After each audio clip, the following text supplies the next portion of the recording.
இப்போது கடகராசியின் காரகத்துவங்கள். இது ஒரு சரராசி. மார்பு, நுரையீரல். ஏடா மிதுன ராசிலையும் நுரையீரல் சொன்னார், கடகராசிலையும் நுரையீரல் சொல்கிறாரு அப்படின்னு சொல்லி பார்க்க வேணாம். இது நோய் கண்டறியும் படலம் வரும்போது நுரையீரலோட பார்ட் எந்த பார்ட்டில் ப்ராப்ளம் இருக்குது அப்படின்னு சொல்லி தெரிஞ்சுக்கிறதுக்காக வரும். அதனால் மிதுன ராசிலையும் இருக்குது, கடகராசியில் இருக்குது. அதை கன்ஃபியூஸ் ஆக வேணாம்.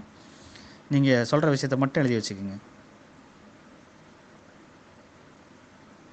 இப்போ எழுதிட்டீங்களா? மார்பு, நுரையீரல், ஜலத்தன்மை உடையது, நீர்ப்பாங்கான இடங்கள்,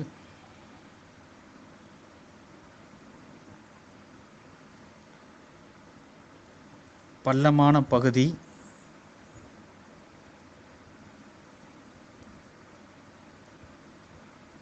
வயல்வெளி, தோட்டம், தானிய கிடங்கு, சலவை செய்யும் இடங்கள்,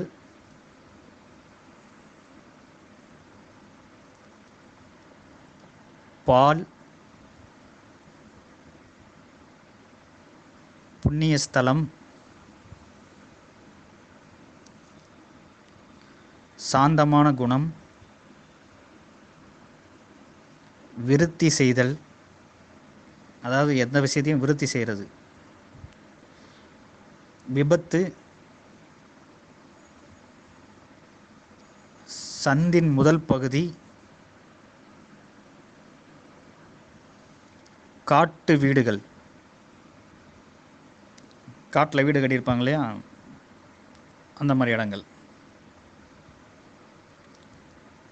பண்ணைகள், திரவ பொருட்கள், உணவுப் பொருட்கள் விற்பனை செய்தல், ஏற்றுமதி இறக்குமதி செய்தல். இந்த உணவுப் பொருட்கள் விற்பனை செய்தல், ஏற்றுமதி இறக்குமதி செய்தல்லாம் இப்போ என்ன தொழில் செய்யலாம்னு சொல்லி கேட்டு வராங்கன்னா அப்போ வந்து இந்த அமைப்பை பார்த்து சொல்லலாம், என்ன வேலை என்ன தொழில் செஞ்சால் அவங்களுக்கு நல்லா லாபம் வரும், நல்லா சம்பாதிக்கலாம் அப்படிங்கிற விஷயத்த சொல்லலாம். எழுதிக்கோங்க. அப்புறம் இதன் திசை வடக்கு. கடகராசியின் காரகத்துவங்கள் முடிஞ்சிச்சு. அடுத்த ஆடியோ நான் கொஞ்சம் நேரத்தில்